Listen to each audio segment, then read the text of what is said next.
आज के दिन मैं प्रतिज्ञा करता हूँ कि मैं अपने आप को, अपने परिवार को, अपने सहकर्मियों को एवं अपने समाज को सुरक्षित रखने के लिए सुरक्षा के सभी नियमों एवं लक्ष्यों का पूर्ण रूप से पालन करूँगा।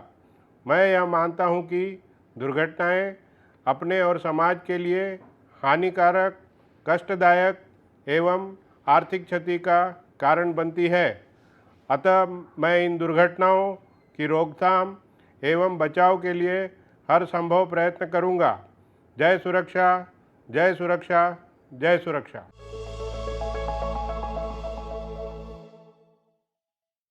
क्या आप जानते हैं कंस्ट्रक्शन साइट्स पर 1/3 मौत हाइट से गिरने से होती है।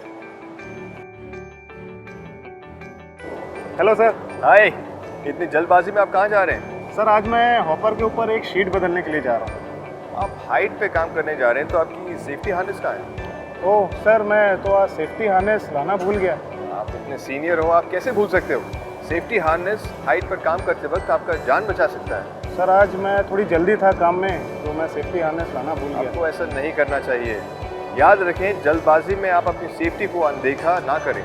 सॉरी सर, आइंदा से मैं हमेशा ध्यान रखूँगा कि कभी भी वर्क एट हाइट पे काम करते समय सेफ्टी हार्नेस का प्रयोग करें। Very good. कभी भी जल्दबाजी में अपने सेफ्टी को अनदेखा ना करें। Okay, thank you sir. Working at Heights दूसरे सेक्टर्स में भी होती है। ये एक कॉमन हैजर्ड है जिसके वजह से चोट लग सकती है और परिणाम बहुत गंभीर भी हो सकता है। दुनिया के कई हिस्सों में ऊंचाई से गिरना और चीजों की ऊंचाई से गिरने की वजह से तकरीबन 50% इंजरीज होती हैं। ऊंचाई पे काम करने का मतलब क्या होता है? इसका मतलब ये होता है कि किसी ऐसी जगह पर काम करना जहां पर अगर सावधानी नहीं बरती गई हो तो वहां से गिरकर गंभीर चोट लगने का आसार बहुत होता है। ऊंचाई पर काम करने में शामिल है ट्रक के ऊपर या पीछे की तरफ काम करना, छत पर काम करना, असुरक्षित लेज पर काम करना, सीढ़ियों का उपयोग करना, खुदाई, खड्डे या अन्य असुरक्षित स्थानों में काम करना।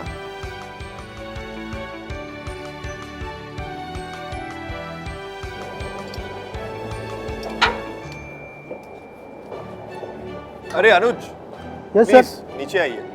सर कुछ अर्जेंट काम था, मैं बस इस छत पे थोड़ी सी रिपेयरिंग के लिए जा रहा हूँ। वो हम बाद में देख लेंगे, अभी आप नीचे आओ। ठीक है।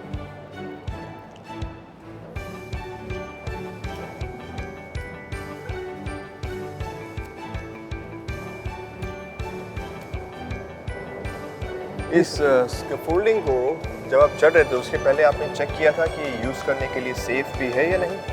सर ये 2 दिन पहले ही बनाई गई थी, सेफ ही होगी?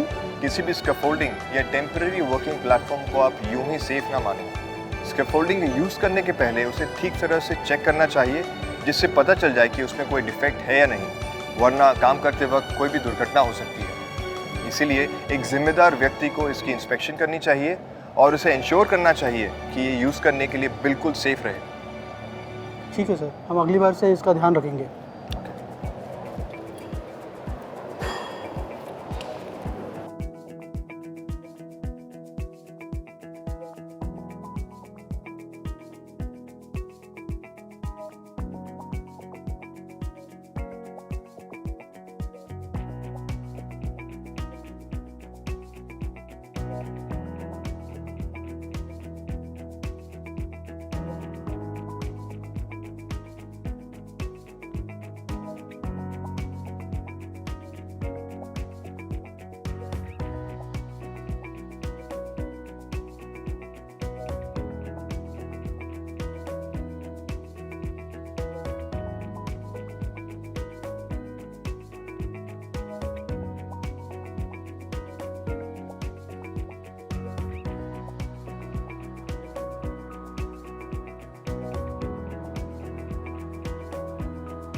कंस्ट्रक्शन साइट्स में लगने वाली चोटों के प्रमुख 2 कारण हैं: लोगों का ऊंचाई से गिरना या किसी चीज़ का ऊंचाई से गिरना। आइए समझते हैं इन कारणों से क्या जुड़े रिस्क हैं।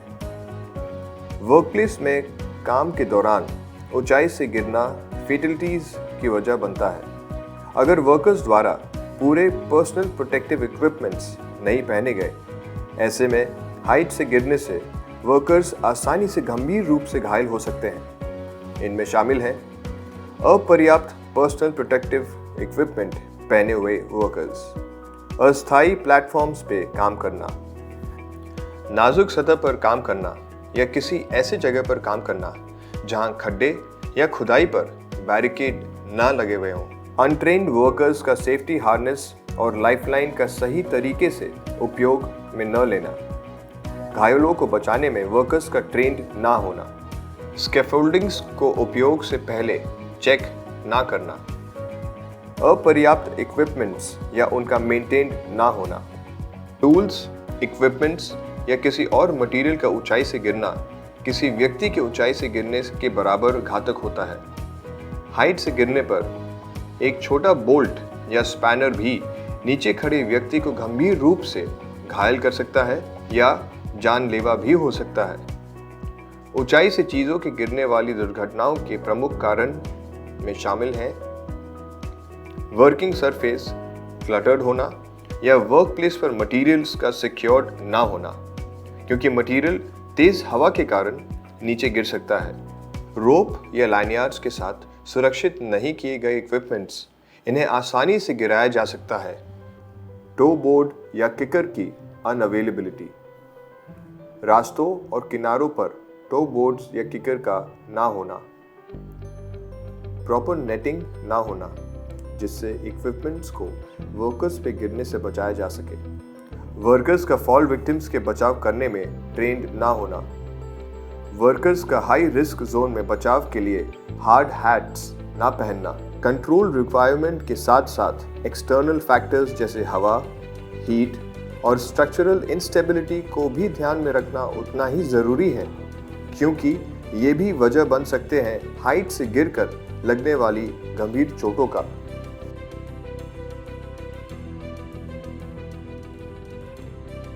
आप लोग किस चीज़ के लिए तैयारी कर रहे हो? सर आज हमारे कुछ वर्कर्स यहाँ पे हाइट पर काम करने वाले हैं और हमारे सुपरवाइजर ने कहा है कि उनके कंट्रोल मेजर्स पे थोड़ा ध्यान रखने के लिए। Okay, that's good. क्या आपको पता है कि किन कंट्रोल मेजर्स का ध्यान रखना चाहिए? खतरों को मिटाने के लिए इन कंट्रोल मेजर्स का उपयोग करते हैं और इनको हम हायरार्की ऑफ कंट्रोल के हिसाब से यूज़ करना चाहिए। ओके, और वो क्या है? सर हाइट पर काम करते समय खतरों को रोकने के लिए हमें प्रॉपर हायरार्की ऑफ कंट्रोल को फॉलो करना चाहिए। उसमें सबसे पहला आता है एलिमिनेशन। एलिमिनेशन में हम खतरों को ख़त्म करने की कोशिश करते हैं जिससे कि हमें हाइट पर काम करने की ज़रूरत ही ना पड़े। दूसरा है प्रिवेंटिव मेजर्स, जिसके फॉलो करने से हम ऊंचाई से गिरने से बच सकते हैं। तीसरा और सबसे ज़रूरी कंट्रोल मेजर है इक्विपमेंट और स्कैफोल्डिंग की काम की जगह से दूरी, जिससे कि गिरने की संभावना कम से कम की जा सके। Very good. लेकिन आप लोगों ने पर्सनल प्रोटेक्टिव इक्विपमेंट के बारे में तो बात ही नहीं की। अगर ये शामिल ना हो तो वर्कर्स को काफ़ी खतरा हो सकता है। उम्मीद है कि आप लोगों को अब समझ में आ गया होगा कि हाइट्स पर काम करते वक्त कंट्रोल मेजर्स को ध्यान में रखना कितना ज़रूरी है। अरे सुनिए, नीचे आइए, आराम से।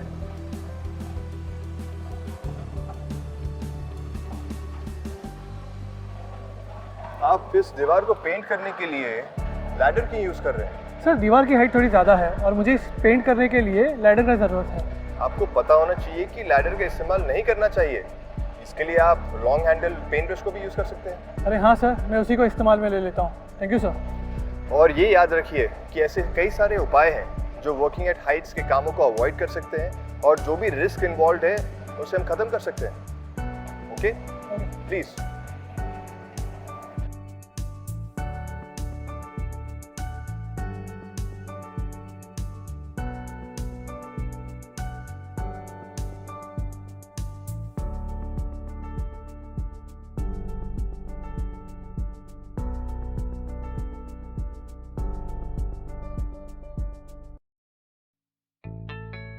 और एक एग्जाम्पल है डिज़ाइनिंग और फिटिंग सिस्टम, जिन पर काम करने के लिए हाइट पर नहीं जाना पड़ता, उन्हें नीचे लाया जाता है क्लीनिंग और मेंटेनेंस के लिए, जो है स्ट्रीट लाइट्स। जैसे कि स्ट्रीट लाइट्स एक एग्जाम्पल है। ऐसे मौके में आप डिफेक्टिव और खतरनाक इक्विपमेंट्स को सही और सेफ इक्विपमेंट्स से बदल भी सकते हैं। आप बिना हैंडरेल के रास्ते के बजाय हैंडरेल और टो बोर्ड वाला रास्ता चुन सकते हैं। जंग लगी हुई और डिफेक्टिव क्रेडल के स्थान पर आप सही और मजबूत क्रेडल इस्तेमाल कर सकते हैं। ऊंचाई पर काम करने के लिए एक ऐसे व्यक्ति को चुन सकते हैं जो निडर हो, कॉन्फिडेंट हो और जिन्हें हाइट पर काम करने का पूरा अनुभव हो। अन्य नियंत्रण उपायों जिन्हें ध्यान में रखना चाहिए वो है एक स्ट्रक्चर बनाने से पहले किनारे की सुरक्षा, रेलिंग और स्क्रीन का ख्याल रखना चाहिए। ज़रूरत से ज़्यादा लोगों के किनारे पर बार बार जाने पर नियंत्रित करना चाहिए। उपयुक्त सेफ्टी नेट का प्रयोग करना चाहिए जिससे गिरती हुई चीज़ों को बचाया जा सके।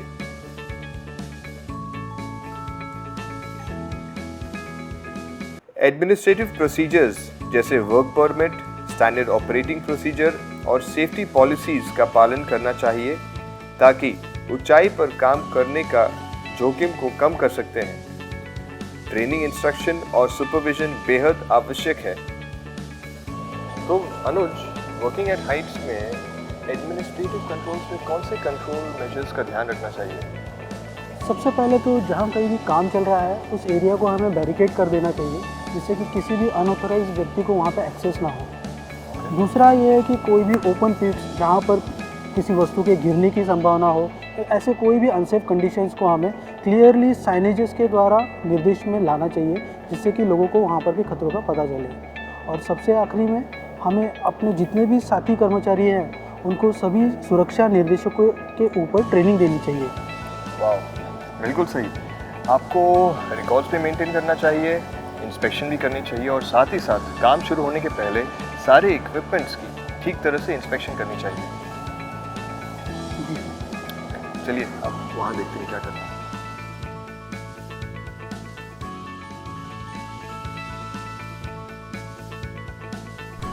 जब आप हाइट पर काम कर रहे होते हैं तो आपको ज़रूरत है फॉल प्रिवेंशन सिस्टम का ख्याल रखने की, क्योंकि कंस्ट्रक्शन साइट्स पर होने वाली दुर्घटनाओं में से 1/3 घटनाएं ऊंचाई से गिरने से होती हैं। इस ट्रेनिंग सेशन का मकसद है वर्कर्स को गिरने से बचाव के कारणों और ज़रूरत को समझना। अनुज, क्या आपने personal fall protection system check किया है? अभी चेक कर रहे हैं। आज आप लोग क्या कर रहे हो? सर, आज हम उस ऊंची बिल्डिंग के एज पर काम करने वाले हैं। अच्छा, तो इसका मतलब है कि आपने फॉल प्रोटेक्शन सिस्टम तो एक बार चेक कर ही लिया होगा। सर, वही चेक कर रहे हैं। बिल्कुल कीजिए और ध्यान रखें कि वहाँ पर गार्ड रेल, सेफ्टी नेट और पर्सनल फॉल अरेस्ट सिस्टम मौजूद हो। ठीक है सर। Please carry on. चलिए अनुज।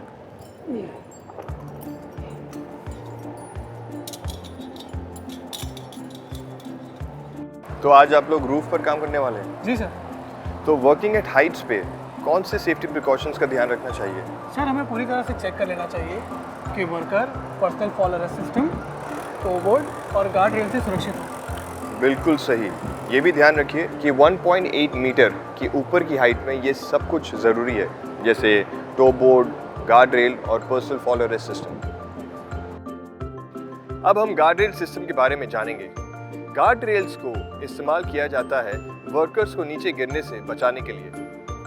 हैंड रेलिंग 95 सेंटीमीटर ऊंचाई में टॉप रेल की ऊपरी स्तर से फ्लोर तक और प्लेटफॉर्म, रनवे या रैंप लेवल से कम नहीं होना चाहिए। अनप्रोटेक्टेड गैप गार्ड रेल और टो बोर्ड्स के बीच में 50 सेंटीमीटर से ज़्यादा न हो। फिक्स प्लेटफॉर्म की स्थिति पर टो बोर्ड की हाइट 15 सेंटीमीटर से कम ना हो। 20 मीटर की ऊंचाई से ज़्यादा हाइट हो तो हैंड रेल की ऊंचाई 1.3 मीटर्स होनी चाहिए। जब सेफ्टी नेट्स को काम में लिया जाता है तो जितना हो सके उसको वॉकिंग और वर्किंग एरिया के पास लगाया जाता है और कभी भी उसका लेवल 30 फीट नीचे नहीं होना चाहिए। ब्रिजेस पर जब नेटिंग की जाती है तो वर्किंग एरिया से गिरने की जगह के बीच नेटिंग में कोई ऑब्स्ट्रक्शन नहीं होना चाहिए। सेफ्टी नेट्स को ऐसे इंस्टॉल किया जाना चाहिए कि उनका ग्राउंड से सफिशिएंट क्लियरेंस हो जिससे कि गिरती हुई बॉडी या मटेरियल जमीन से ना टकराए। अरे नवनीत। हाँ सर। हाय। नेट लगवाने के समय आपको किन चीज़ों का ध्यान रखना चाहिए? हमें पहले नेट का ड्रॉप टेस्ट करना चाहिए और उसके बाद ये इंश्योर करना चाहिए कि वो सही तरीके से लगा है या नहीं। बहुत अच्छे, चलिए। इसके अलावा हाइट पर काम करते वक्त बहुत सी चीज़ों का ध्यान रखना ज़रूरी। स्कैफोल्डिंग्स इस्तेमाल करने से पहले निरीक्षण होना चाहिए। मजबूत क्रॉस ब्रेसिंग होनी चाहिए जिससे स्ट्रक्चर सुरक्षित और स्थिर रहे। ऊपर जाने के लिए सही और सुरक्षित लैडर का उपयोग। डेकिंग और प्लैंक्स के बीच में गैप नहीं होना चाहिए। सभी खुले स्थानों पर गार्ड रेल्स, मिड रेल्स और टो बोर्ड का होना आवश्यक है। टो बोर्ड के आगे भी जहां से चीज़ों के गिरने की संभावनाएं होती हैं, वहां अनुकूल सेफ्टी नेट लगाने चाहिए। आइए अब जानते हैं पर्सनल फॉल अरेस्ट सिस्टम को।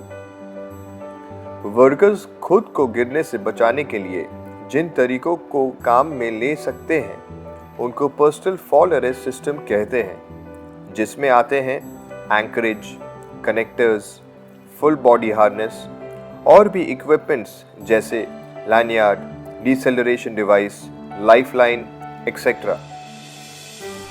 जब employer personal fall arrest system को वर्कर्स पे लागू करें तो इन बातों का ध्यान रखें।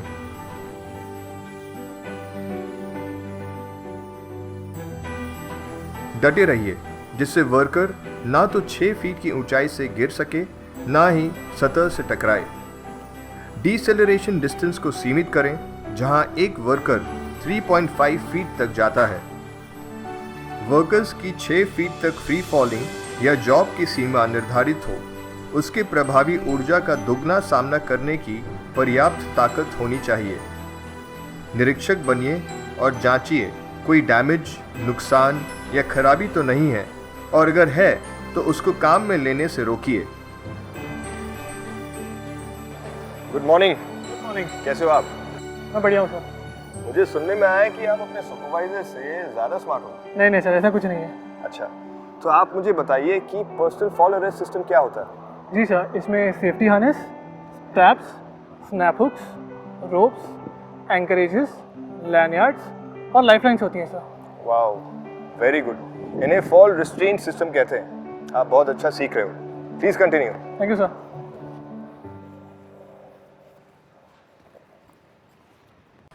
जैसा कि वर्कर्स ने बताया, पर्सनल फॉल अरेस्ट सिस्टम के पार्ट्स हैं fall restraint system, ladders, step ladders. आइए अब जानते हैं फॉल अरेस्ट सिस्टम को। फॉल रिस्ट्रेंट सिस्टम ये सिस्टम बचाव का तरीका है जिसमें वर्कर्स को सिखाया जाता है कितनी भी दूरी से फॉल को रोकने का। इसमें शामिल किए जाते हैं एंकरेजेस, कनेक्टर्स जैसे और भी इक्विपमेंट्स जैसे लैनियार्ड, लाइफलाइन इत्यादि। सेफ्टी हार्नेस को सिर्फ तभी इस्तेमाल करना चाहिए जब और कोई फॉल प्रोटेक्शन का तरीका ना हो। सेफ्टी हार्नेस में full body fall arrest attachments लगे होते हैं जिसमें सस्पेंशन ट्रॉमा फुट लूप्स भी होते हैं। ये हार्नेस सुविधाजनक होना चाहिए जिससे आसानी से मूवमेंट कर सके। हार्नेस सिस्टम तभी काम आ सकता है जहां एंकर पॉइंट्स हों, क्योंकि इसको सिंगल या डबल लैनियार्ड और कनेक्टर की मदद से एंकर पॉइंट से कनेक्ट किया जाता है। वर्कर्स को किसी असुरक्षित स्थान पर जाने से पहले हार्नेस को एंकर से जोड़ना पड़ता है। एंकर को हमेशा किसी भी प्लेटफॉर्म एंकरेज से अलग होना चाहिए और एंकर में वर्कर को सपोर्ट करने की क्षमता होनी चाहिए। स्नैप हुक्स लॉकिंग सिस्टम है जिसको सभी फॉल अरेस्ट सिस्टम को अलग होने से रोकना होता है। हॉरिजॉन्टल और वर्टिकल लाइफलाइंस, इनको कटने या डैमेज से बचाना ज़रूरी है। लाइफलाइंस और लैनियार्ड्स, ये फ्री फॉल को 2 फीट या उससे भी कम तक लिमिट कर देता है। ये लाइफलाइन या लैनियार्ड से लगे हुए डिवाइस जिसका मिनिमम टेंसिल लोड 1300 से लेकर 1400 किलो हो सकता है, उसको सस्टेन करने की क्षमता रखता है। रोप्स और स्ट्रैप्स को लैनियार्ड, लाइफलाइंस और बॉडी बेल्ट्स में यूज़ किया जाता है और हार्नेस हमेशा सिंथेटिक फाइबर से बनी होनी चाहिए। एंकरेजेस, ये फॉल अरेस्ट सिस्टम का हिस्सा है जिसका डिज़ाइन इंस्टॉलेशन एक सक्षम व्यक्ति द्वारा होना चाहिए। ये कम से कम 2 लोगों की सुरक्षा सुनिश्चित करता है। हेलो, आप ये लैडर कहाँ लेके जा रहे हो? सर हमें एक वॉल पेंट करनी है, वहीं लोकेशन पर ले जा रहे हैं सर। आपने यूज़ करने के पहले इसे इंस्पेक्ट किया है? जी सर, हमने 2 दिन पहले ही इसे यूज़ किया था और इसका इंस्पेक्शन अच्छी तरह किया था। हर रोज़ यूज़ करने के पहले आपको प्री यूज़ इंस्पेक्शन करना बहुत ज़रूरी है, ताकि अगर कोई भी डिफेक्ट हो आप उसे स्पॉट कर सकें और दुर्घटना से बच सकें। ठीक है सर, इसके बाद जब भी मैं लैडर यूज़ करूँगा मैं इसे प्री चेक अच्छी तरह से कर लूँगा। Okay, carry on.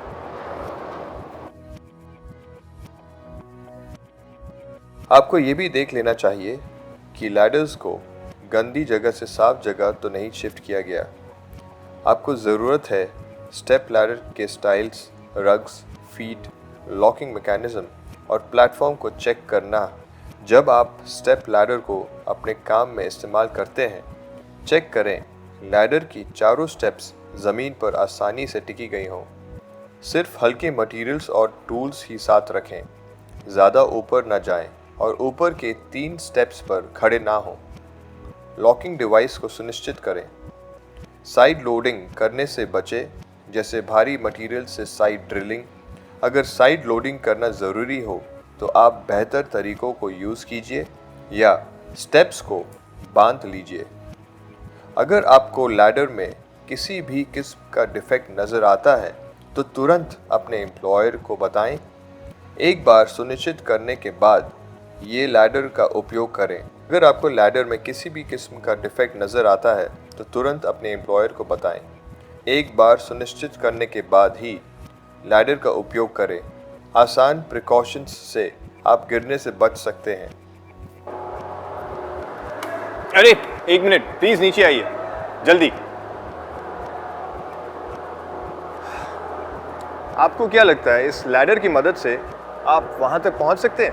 सर मेरी हाइट लंबी है, मैं कोशिश कर सकता हूँ। और अगर आप गिर गए?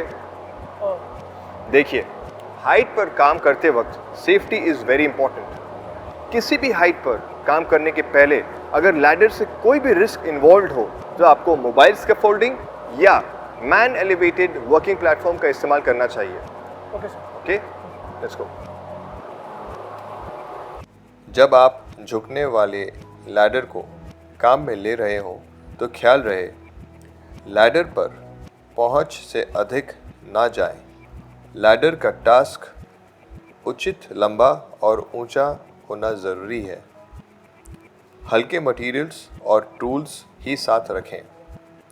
लैडर का एंगल हमेशा 75 डिग्रीज होना चाहिए। लैडर के स्टेप पर खड़े होते हुए उसको मूव करने की कोशिश ना करें। लैडर पर चढ़ते वक्त सामान साथ रखने से बचें।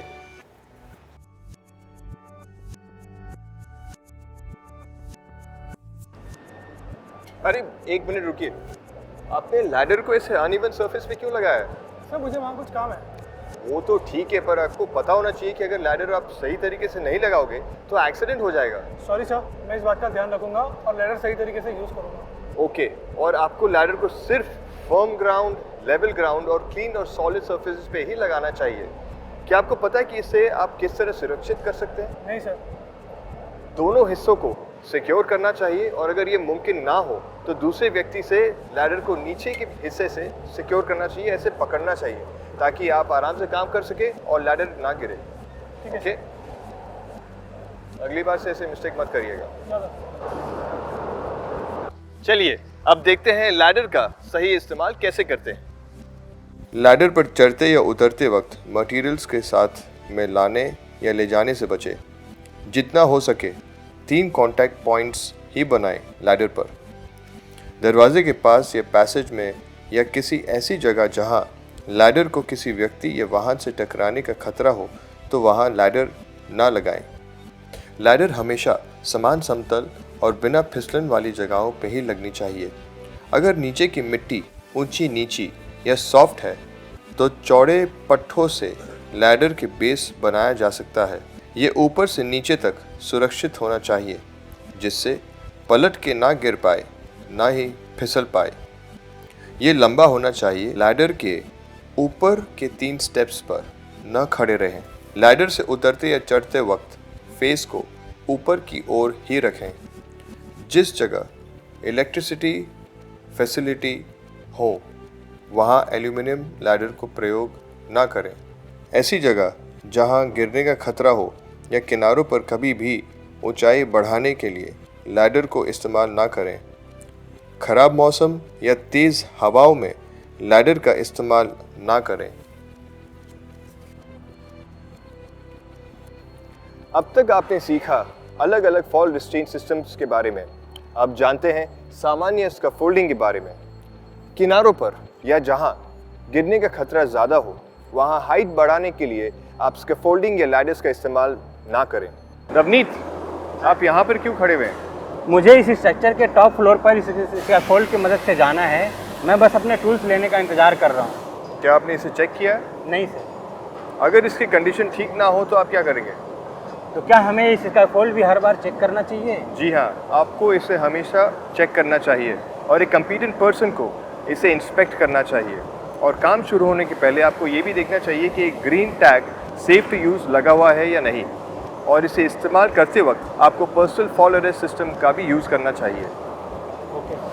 अभी आप जाइए, अपने सुपरवाइज़र को कहिए कि इसका इंस्पेक्शन करें। ओके?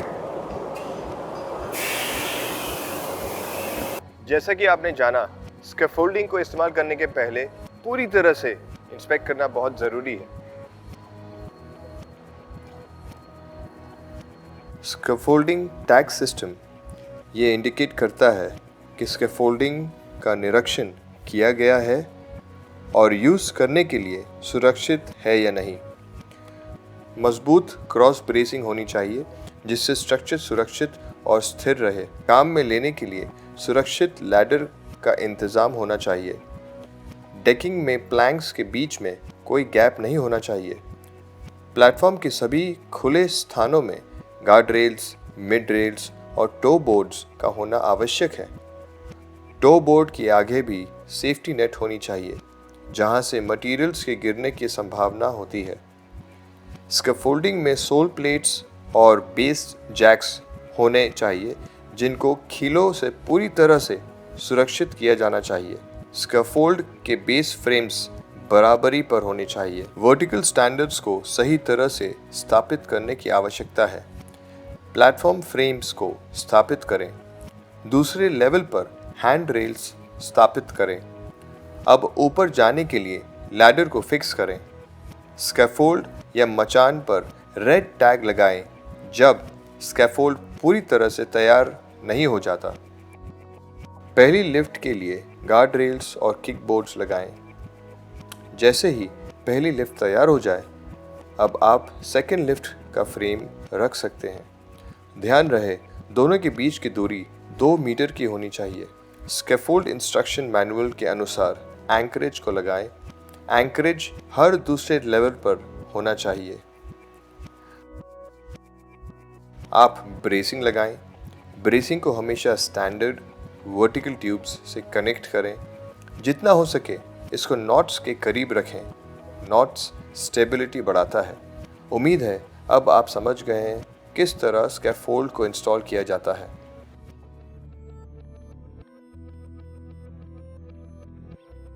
आप कई बार मोबाइल और टावर स्कैफोल्डिंग का इस्तेमाल करेंगे।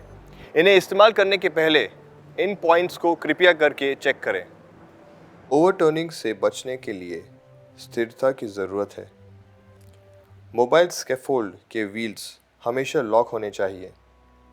स्कैफोल्ड को मूव करते समय कोई उसके ऊपर नहीं होना चाहिए। मोबाइल स्कैफोल्ड को इस्तेमाल करने के पहले उसके नीचे ज़मीन कॉम्पैक्ट कर लेनी चाहिए और काम करते समय पावर लाइन से कम 4 मीटर की दूरी पर होना चाहिए। वर्किंग प्लेटफॉर्म की हाइट कभी भी बेस प्लेटफॉर्म से 3 गुना से ज़्यादा नहीं होनी चाहिए। मोबाइल एलिवेटेड वर्क प्लेटफॉर्म पर काम करते वक्त कुछ इस तरह से काम करना चाहिए।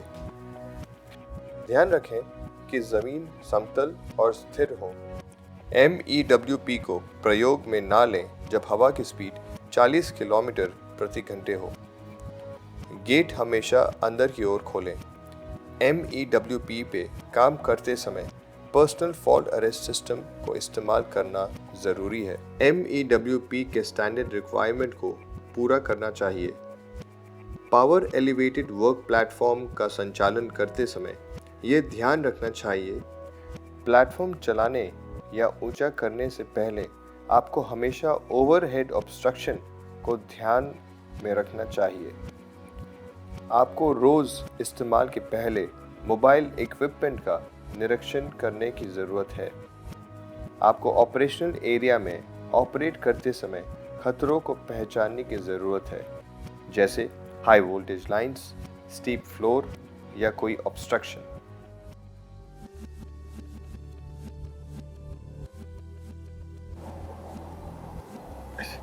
ओह भाई साहब, इधर आइए, आराम से आइएगा। ये ओपनिंग है यहाँ पर, सर ये ओपनिंग तो कई दिनों से है। तो इसे बंद क्यों नहीं किया है? सर छोटा सा ही तो ओपनिंग है। अरे ऐसा नहीं होता है, काम शुरू होने के पहले इसे बंद करना जरूरी है।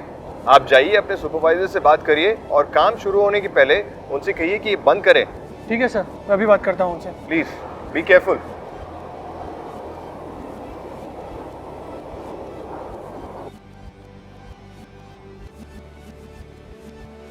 सारे ओपनिंग्स को कवर और प्रोटेक्ट करना बहुत ज़रूरी है और इन कवर्स को तभी निकालना चाहिए जब आसपास के वर्कर्स ने सेफ्टी प्रिकॉशंस ले लिए हों।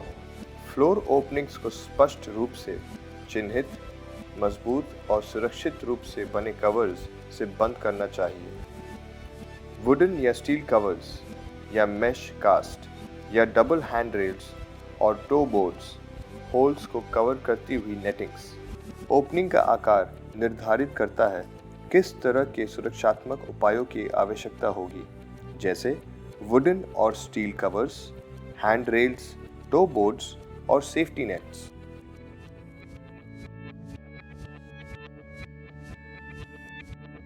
आइए अब जानते हैं प्रोसीजरल कंट्रोल के बारे में। जब आप किसी चीज़ को हाइट पे उठाएं तो ध्यान रहे लोड बैलेंस्ड हो और सुरक्षित भी। एक बार छोटे पीसेस को उठाकर इसकी पुष्टि कर लें, वरना ज़रा से लोड शिफ्ट या हवा के प्रेशर से वस्तु नीचे भी गिर सकती है।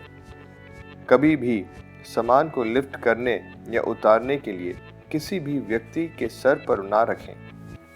बैरिकेड्स का इस्तेमाल उस एरिया को सुरक्षित करने के लिए करें जहां सामान लोड या उतारा जाता हो। टूल्स, इक्विपमेंट्स, मटेरियल्स को किनारों से दूर रखें। हमेशा मटेरियल्स को समतल जगह पर रखें जिससे वो सुरक्षित रहे और मूव भी ना करें। चीज़ों को स्लाइड से बचाने के लिए उनको कम से कम किनारों से 6 फीट की दूरी पर रखें, या अगर काम किसी खड्डों, ढलानों के पास हो रहा है तो सामान को इस तरह व्यवस्थित करना चाहिए जिससे वो रोल होके उनमें गिर न जाए।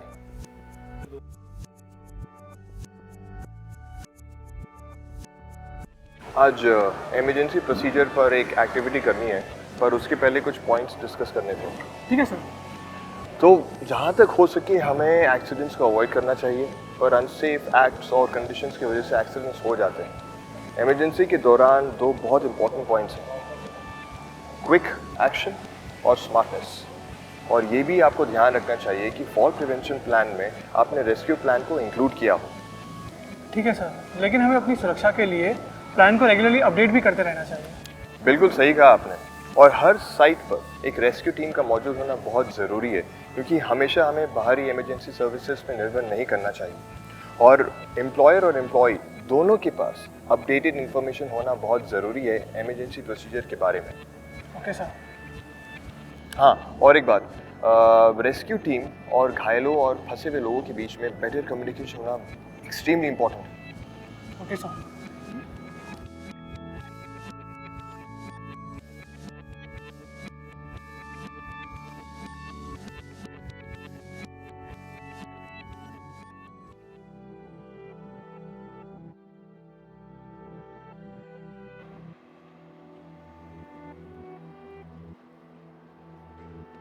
हेलो, मैं आपके नॉलेज का टेस्ट करना चाहता हूँ। जरूर सर, आप सवाल कीजिए, हम पूरी कोशिश करेंगे आपके सवालों का जवाब देने के लिए। हाइट पे काम करते वक्त कौन से अनसेफ बिहेवियर्स होते हैं? सर बिना उपकरणों को चेक किए गए उसको काम में लगाना। ऊंचाई से गिरना, ऐसी घटनाओं का रिपोर्ट ना करना। इसके लिए सुरक्षा उपकरणों को बिना चेक किए हुए काम में नहीं लेना चाहिए। और सर इक्विपमेंट्स को गलत तरीके से पहनना भी नहीं चाहिए। और किसी भी व्यक्ति को ज़्यादा समय तक हाइट से सस्पेंडेड रखना। ये बहुत ही इंपॉर्टेंट पॉइंट है। किसी भी व्यक्ति को ज़्यादा टाइम के लिए सस्पेंडेड नहीं रखना चाहिए, क्योंकि उसे सस्पेंशन ट्रॉमा भी हो सकता है। सस्पेंशन ट्रॉमा में ब्लड का फ्लो हार्ट और ब्रेन तक नहीं पहुंचता है, जिसकी वजह से उसकी मौत भी हो सकती है। और कोई भी worker without safety equipment height पे काम नहीं कर सकता है। Okay, thank you, please continue. Okay sir.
चलिए, अब हम आ गए हैं इस टॉपिक के आखिरी पड़ाव पर।